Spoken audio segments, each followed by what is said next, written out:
Chapter 14. Marooned in Gaza: Life in the World's Largest Prison. By Lauren Booth. Never has so much bile been written about Lauren Booth since she broke through, with others in the Free Gaza movement, the Israeli naval blockade of Gaza, and found herself unable to escape. Here, in a passionate reply to her critics, she describes everyday life in the world's largest prison from a unique Gazan perspective, cut her from her home and children after 6 weeks, and with no idea of what each day will bring. This morning I have 2 wake-up calls. The first is the dawn call to prayer from the surrounding mosques. It is a deep-throated Islamic yodel that lulls me in and out of sleep. The second is a distant rumble like thunder. It is the Israeli Navy firing at Gazan fishing boats. This morning the distant booming has been more prolonged than usual. I walk down to the dock to see what is happening. It is early, but the sun is already blazing. Horns scream and the broken roads are a mishmash of rusting cars, aging motorcycles and a multitude trying to avoid the potholes and rocks that litter the way. I wander past breeze block apartments peppered with bullet holes. There is no cement here, so most new buildings are half-built shells. I pass a group of primary school girls dressed in dark green uniform blouses worn over jeans for modesty. They are skipping through the chaos, chatting carelessly. For a moment I imagine I'm taking my own children to school. It could be a long time before I'm granted that privilege again. At the port, a large crowd has formed. People are shouting and gesticulating wildly. In among the decrepit vessels with paint peeling off them stands a boat whose front has been ripped apart.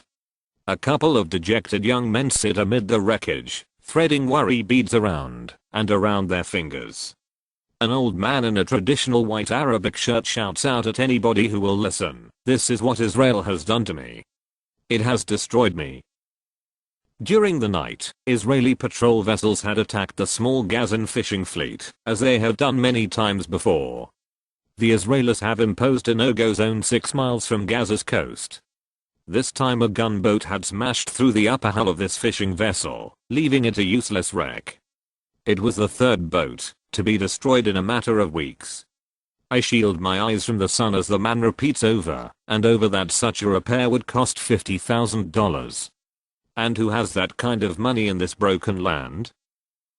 Then I shudder as I realize this is an act of revenge by an Israeli force furious with the fishermen who greeted me and 45 other foreigners when we arrived on peace boats on the Gazan coastline last month, breaking the Israeli blockade for the first time.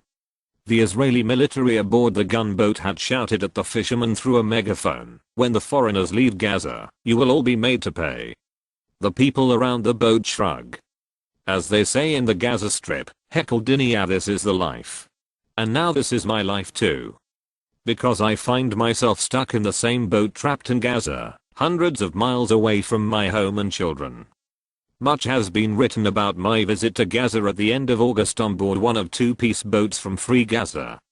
Many of the comments about my part in the mission to highlight the plight of this tiny strip of land have been highly critical. I have been accused of naivety and stupidity. Jan Moore, in a particularly acerbic piece, went so far as to say I'm gloating over my predicament. Still, no matter how much Booth bleeps behind the barbed wire, she is still managing to look quite pleased with herself, she wrote in the Daily Mail. I can assure her that it's no fun not knowing when you will see your children again.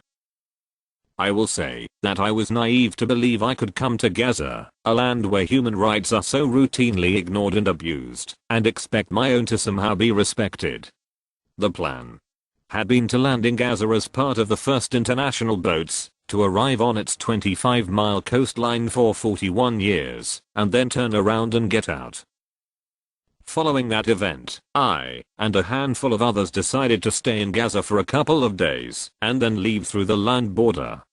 We were told it was being opened also for international passport holders like us. But when we got there, our exit was blocked after 9 hours of limbo inside the no man's land between the Egyptian and Palestinian checkpoints at Rafah. We were banned from leaving by the Israeli authorities who wield tacit control over the Egyptian authorities. So here I'm stuck in this foreign land. I'm living among the people I'm reporting on, seeing their world firsthand, their struggle with polluted water, broken sewage works, decaying schools and hospitals, and half-empty shops. Like so many mothers here, I'm living out of a half-open suitcase, separated from my children, ready to leave at a moment's notice, yet emotionally preparing myself for the fact I may have to stay indefinitely.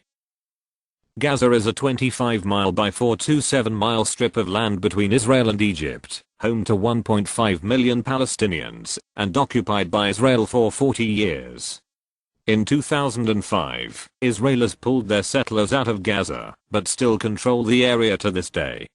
A year later, they designated it a no-go zone after the surprise election of Hamas. It is where BBC correspondent Alan Johnston was kidnapped last year and held for 114 days. He was one of the last international journalists based full-time in Gaza after most Western news agencies had deemed the area too dangerous. Some aid agencies have since withdrawn staff. And yet I have felt very safe in Gaza. I walk freely through the city center and the camps at either end. Hamas has been very careful about security since taking power. No more kidnappings on their watch is their message. So I have been issued to bodyguards Ali, a newlywed 24-year-old, and a younger man, Mohammed. They have both been carrying handguns. Their protection seemed fairly pointless until 3 weeks into my stay, when I was woken with a jolt at 4 a.m. by machine gun fire. The people I was staying with tried to assure me it was unlikely to be anything more than Hamas police carrying out training sessions on the beach. I suspected fireworks, this being Ramadan. Every night for weeks, boys with cherry bombs that explode loudly have been amusing themselves in the alleyways of the camps by lighting them and flinging them against walls or into bins. But the booms got louder and closer. Then the sirens began. There was a violent clash between the police and a heavily armed militia group, the Army of Islam, responsible for much of the violence in Gaza and the kidnapping of Johnston. For hours I lay sleepless. It seemed like the shooting would never stop. The periods of silence became excruciating as we all tensed, waiting for the rat-a-tat-tat of the machine gun fire to break the quiet. After the 11-hour battle, the British consul in Gaza called me. Limit your movements today. Do not go to the south at all, which is not to say the north is safe. In fact, stay inside if you can. It later turns out that this was a decisive battle, with 11 militiamen and 2 policemen shot. Many other members of the radical faction were rounded up, and 3 truckloads of weapons confiscated, part of the Hamas pledge to clean up the streets. This was the first violence that I had encountered in 3 weeks. 2 days previously it had been considered by the head of police safe enough for me to travel to Rafah, the most dangerous part of Gaza, without security. My voyage to Gaza at the end of August was on board Free Gaza, part of a 2-boat flotilla that sailed from Larnaca, Cyprus. It was a day and a half of muesli bars, rolling stomachs, and cups of half-spilt tea. My shipmates were a variety of people from around the globe, keen to highlight and even break Israel's siege of the Gazan residents, a form of collective punishment that is illegal under international law. I said goodbye to my husband and children at our home in France, fully expecting to be back in 2 weeks. I don't expect people to understand what drives someone to join a mission that is dangerous and even unlikely to succeed, but I felt I needed to stand up for something I believe in. On the day we left Larnaca, Dr. Bill, Jeff Halper, and Tom Nelson each said the same thing every time they see me. Lauren. You're our human shield. I'm sticking to you like glue, buddy. I don't let them know how certain I'm that, if he had the choice, Tony Blair would probably applaud the Israelis getting rid of me. Dragging my inappropriately vast, pink, Barbie-style suitcase below deck on the Free Gaza, a cold shiver runs down my spine. I think if these people are relying on my name to keep us safe, we are in serious trouble. During the night, before we had sight of land, our entire satellite system was maliciously scrambled, leaving all but one of our 6 phones useless. Then just before dawn, aboard the SS Free Gaza, the radio system crackled into life. For a minute, Hebrew music floated into the dark cabin. This weird infiltration of another culture was suddenly interrupted by a heavily accented voice. "Free Gaza, this is the Israeli Navy. Turn back." After 32 hours and 2 years of planning, no one had any intention of turning round. As we approached the Gaza city skyline, in the distance we spotted a group of boats and heard people shouting. We quickly realized that we were being serenaded in Arabic. In complete contrast to the response from the Israeli Navy, the Gazans were delighted by our arrival. Happily, the Israelis could hardly have risked bombing us out of the water. We had rather counted on this. In the harbor it was chaos. I was amazed to see tens of thousands of men, women in hijab, and children all jostling for the best position. After we moored, we began our first days in Gaza under heavy police protection at the Al Daira Hotel. It is an unlikely paradise in this desolate land. The bedrooms have Wi-Fi, and the hotel's restaurant is a terrace that overlooks the sea. But it was a brief stint. After the boats returned to Cyprus, I moved, preferring to stay with local families. I quickly came face to face with the hardships of living in a country that has been cut off by the Israelis for nearly 2 years. I met a young teacher who had been trapped in Gaza for 2 years. Wissam is married to a French woman and had been living in Paris until he returned to Gaza to see his family in 2006. During his visit, the border was closed. He has been trying to leave ever since. As he talked, I noticed his brown, yellow teeth. It is a common sight in Gaza, where the dreadful water strips off the enamel, but the people have no choice but to keep drinking it. Gaza's only power plant was targeted in a bombing raid by Israel, and since then there has not been enough power to properly clean the water.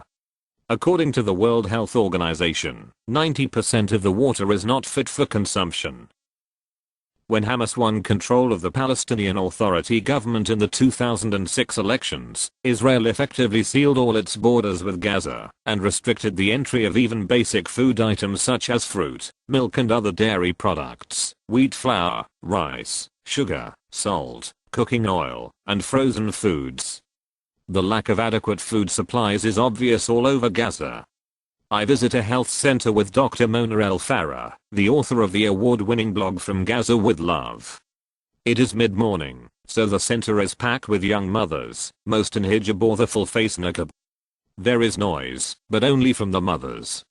The 40+ infants in their arms are mostly silent. A green liquid in bowls and cups is being prepared by medical staff. I'm struck by the smell. It is the pungent stench of ill health. Ruwaida Ferrajala, 32, hands me her baby, and I help to stuff the mix of pureed vegetables and added minerals into the poor child's mouth. She appears to be a newborn, with the wizened features of an old man. Her frilly green dress hangs off her meager, unmoving limbs. Salsabil is 9 months old, but weighs just 11 pounds. She is chronically malnourished. Another near-starved infant is handed to me, a baby with the blonde red hair I have been surprised to see so prevalent in barefoot youngsters from Rafah to Beit Hanan. Sausan Al-Sawazi, the baby's mother, shakes her head when I ask if she too is blonde beneath her burqa. Dr. Al-Wahidi explains that this coloring, pallid skin and pale hair, is a direct attribute of malnourishment, more often than not a sign of lack of protein. In the past decade, this clinic has seen the cases of severe nutritional distress rise from 4,500 to 16,000. I ask another mother, Gada Jabril, what she feeds her children at home. She replies, all that I have. Dry bread dipped in tea. None of the women's husbands have jobs, nor do their older sons, and only a handful of their fathers or uncles have work. The unemployment rate in the Gaza Strip now stands at 45%, higher than almost anywhere else in the world. In the camps themselves the figure is much higher. Since Israel's blockade began, nearly 95% of all factories operating in Gaza have been closed down. Repeated shutdowns of electricity and fuel sources are contributing to the humanitarian crisis. In 2006, Israeli Prime Ministerial Advisor Dov Weisgelis was quoted as saying that the idea behind the closure policy was to put the Palestinians on a diet, but not make them die of hunger. Some of these children will die as a direct result of poor nutrition due to the closures. Many more will be condemned to a marginal existence with physical and intellectual stunting of their growth and development.